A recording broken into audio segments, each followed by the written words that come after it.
The morning had begun like any other for Daniel, a 39-year-old single father who had learned to survive on discipline, routine, and the quiet strength of loving his daughter more than he loved himself. The sun was barely rising. The sky still washed in cold gray when he tied his apron at the small bakery where he worked. The ovens hissed, the aroma of dough swelling in the warm air, and for a moment he allowed himself to believe that life, despite everything, had steadied. But life had a way of stirring the past when you least expected it. By noon, the city had come fully alive. Cars honked, people rushed, and Daniel walked his usual route home during his break, hands tucked into his jacket, thinking about the drawing his 11-year-old daughter, Lily, had left on the kitchen counter that morning. A picture of the two of them holding hands under a bright blue sky.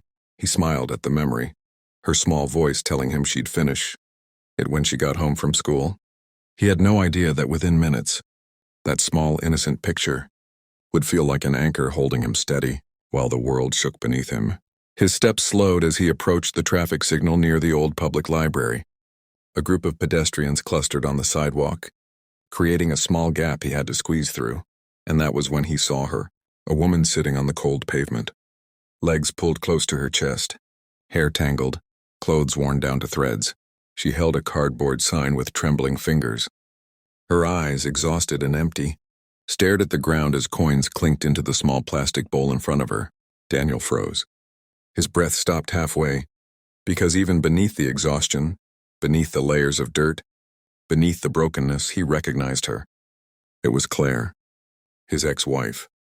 The woman he had loved desperately and lost painfully. The woman who had abandoned him and their daughter 5 years ago, without a goodbye, leaving behind only a short note on a crumpled receipt saying she needed freedom. The woman who, in just one moment, had shattered a home, and now she was sitting on the ground like a lost shadow of the person she once had been. The world around Daniel dimmed, voices blurred, his pulse hammered in his ears. He hadn't seen her since the divorce hearing. Not once, not anywhere. He had told himself she had started a new life somewhere better, somewhere far from the ruins of their marriage. But she was here, and she was begging. He didn't feel his feet move, but somehow he was stepping toward her. Slowly. The closer he got, the more reality hit him like cold water. His chest constricted, his throat tightened, and memories crashed over him. Memories he had buried to survive. Claire didn't look up until his shadow fell over her. When she raised her eyes, her pupils dilated in shock. Her lips parted. She stared at him as if she were looking at a ghost. "Daniel?" Her voice was a whisper, broken and thin, a voice that used to sing to their daughter. A voice that used to whisper, "I love you," against his shoulder in the quiet hours of the night. He swallowed, but no sound came out. Time stretched painfully between them. Finally, he knelt in front of her. His knees touched the cold concrete, but he didn't feel it. All he could feel was the weight of the moment crushing him from every direction. What happened to you?" he asked, though he wasn't sure he wanted the answer. Claire's chin trembled. She looked away, pulling her knees tighter, as if shrinking from the world. "I never thought you'd see me like this," she murmured, voice thick with shame. Daniel's heart twisted. Anger flickered. Anger for the years of abandonment. The nights of Lily crying for her mother. The questions he couldn't answer. But at the same time, pity clawed its way into his chest. "Claire, where have you been?" he whispered. She exhaled shakily and tears pooled in her eyes. "Everywhere, nowhere. I made so many terrible choices." Passers-by walked around them, barely noticing the reunion unfolding on the ground. A cold breeze swept through the street, brushing Claire's faded hair across her face. She wiped it away with trembling fingers. "I left because I thought I was suffocating," she said. "I thought freedom meant happiness. I thought I could build a better life for myself. I thought I didn't need you, or her," her voice cracked. "But I was wrong. I was so wrong." Daniel's body tensed. Hearing her speak of Lily sent a wave of pain through him. He looked at Claire more closely, noticing the bruises on her arms, the way her collarbone protruded sharply, the faint tremble in her hands, signs of hunger, exhaustion, and something deeper, something darker. "What happened?" he asked again, his tone firmer now. Claire wiped her tears with the back of her hand. "After I left, I stayed with someone who promised me everything.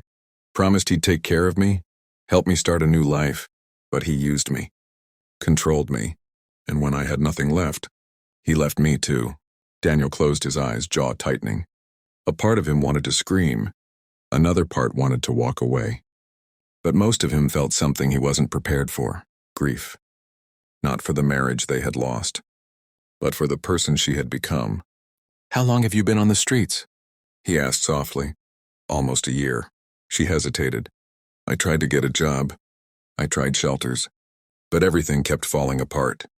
And then I got sick. I didn't want anyone to see me like this." "You should have called," he said before he could stop himself. She let out a sad, ironic laugh. "Would you have answered?" Daniel didn't know. He wanted to say yes. But after everything she had done, after the wounds she had left, he wasn't sure. "I was too ashamed," she whispered.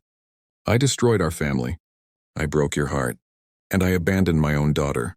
Her voice cracked. "Daniel, I don't expect forgiveness. I don't deserve it. I just wanted to survive. One more day."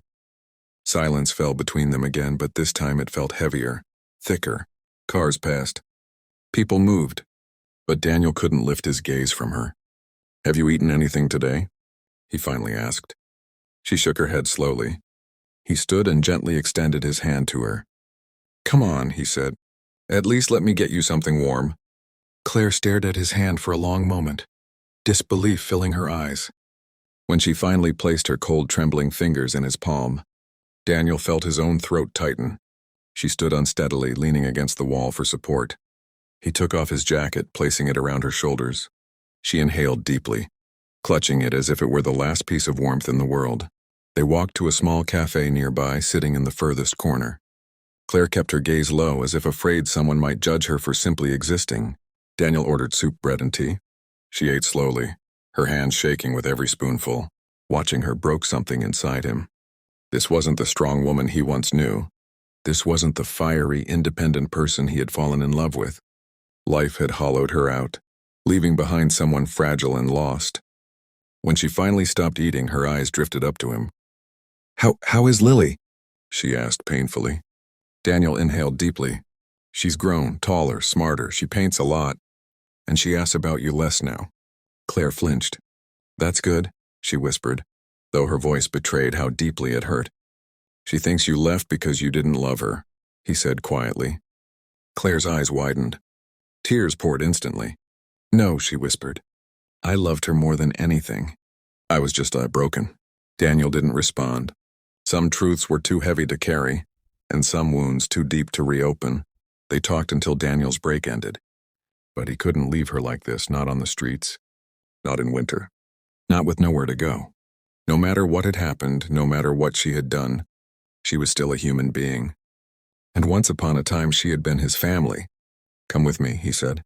"At least until we figure something out." Claire shook her head. "Daniel, no. You don't owe me anything. And Lily." "We'll handle it," he said. He didn't know what tomorrow would bring. He didn't know how his daughter would react. He didn't know whether forgiveness was possible. But he knew one thing. Leaving Claire on the street wasn't something he could live with. They walked home in silence, passing the bakery, the school, the quiet streets filled with the soft glow of evening. When they reached his small apartment, Daniel paused before unlocking the door. "Lily should be home soon," he said. "Just don't force anything. We'll take it slow." Claire nodded nervously. The door clicked open and Claire stepped inside for the first time in years. Photos of Lily hung on the wall. A pair of small shoes sat near the door. The soft smell of vanilla lingered, a scent Lily loved in her candles. Claire touched the edge of the photo frame with trembling fingers. Minutes later, the front door opened again, and Lily stepped in, humming softly as she dropped her backpack to the floor. She froze when she saw her mother. Claire's breath caught. "Lily." Lily didn't move. For a moment, she simply stared, her young face a mix of shock, confusion, and old hurt she didn't have words for. Daniel held his breath. Claire knelt slowly. "I'm so sorry," she whispered, her voice cracking. "I'm so sorry I left. I never stopped loving you." Tears streamed down Lily's cheeks. Her lips trembled, but she didn't step forward. Daniel watched helplessly. But then something shifted in Lily's eyes, something small and fragile. A memory, maybe. A longing, a tiny sliver of the child who once wrapped her arms around her mother every night. She took one shaky step, then another, and suddenly she ran into Claire's arms, crying uncontrollably. Claire held her tightly, her own sobs shaking her entire body. Daniel felt his own eyes blur. His chest tightened, but for the first time the pain carried a strange warmth. Maybe life didn't always give second chances, but sometimes broken pieces found their way back, not perfectly, not seamlessly, but honestly. And as Lily cried into her mother's chest, and Claire whispered her apologies through trembling lips, Daniel realized something. Healing never arrived gently, but it arrived, and sometimes that was enough.